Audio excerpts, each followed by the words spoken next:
What up? What up? Hello, everyone around here. So Brightburn's movie, another movie I recently saw. Rented it from Redbox. That's right, Redbox. Not brown box or yellow box, Redbox. Anyways, Brightburn, it's pretty much, all it is really is it's, it addresses the question of what if Superman were evil? So, that's pretty much all you need to know. Because it's, I will say the story, it's not that original because it's a ripoff of Superman's origin story. Except that in this one, you don't get to see like his home planet or anything. Like, they don't really reveal anything about his home planet. It's this kid named Brandon Breyer. He's adopted by this couple. Elizabeth Banks, she plays the mom. She gives kind of a mediocre performance. Like, I will say, most of the acting in this, it comes off as pretty mediocre. But I kind of expected that. But it's like, it's still interesting nonetheless. I mean, it's interesting to see. Because and I think in some ways it's somewhat of a realistic portrayal, or maybe even somewhat of a surrealistic portrayal of an evil Superman. And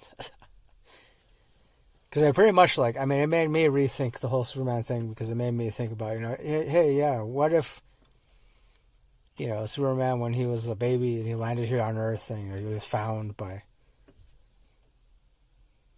what's those people's name? The Kents, and they raised him, and he ended up being this like good person. And but what if the original intent wasn't for him to be like some kind of savior? What if the original intent was, it could have been that his parents sent him to Earth because they wanted him to pave the way for some kind of invasion or something. And what if possibly, all the other Kryptonians, right when they were getting ready to invade Earth, and probably other planets, but when they were getting ready to invade, then something happened to the planet and they all got killed.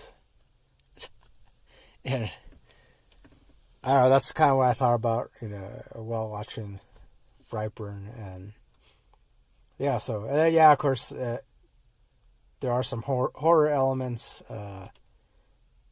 violent, gruesome scenes and whatnot. But that's because, this kid, he finally owns up to his powers, his abilities, and he just accepts it, and just wreaks havoc on everything. And that's pretty much what he does, because he finds out. I mean, it's not really that much of a spoiler, but he finds out that essentially, pretty much, he was sent to Earth to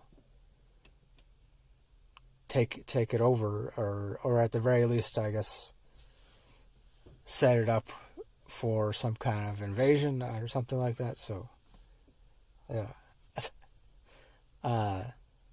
Actually, I enjoyed it strictly for the fact that, like I said, it made me rethink the whole Superman thing. So, yeah.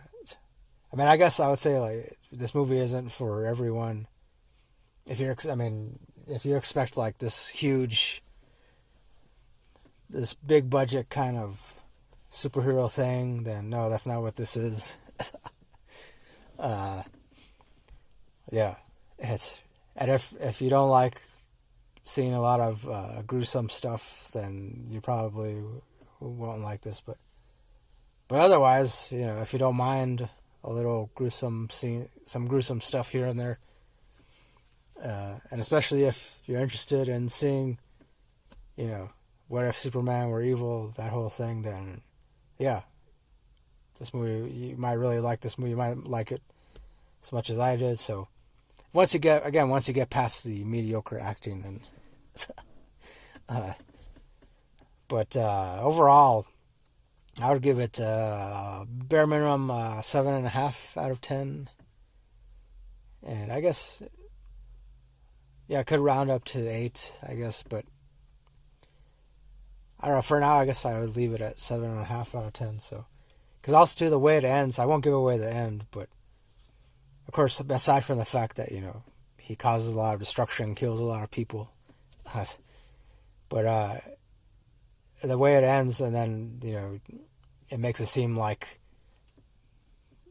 there could be a continuation. So I don't know if there's going to be a sequel or not. Or would be interesting if they did make a sequel, to see how this whole evil Superman-esque thing would play out. Like, so yeah, I mean, I would watch it. Why not? So yeah, that's it for my review of Brightburn.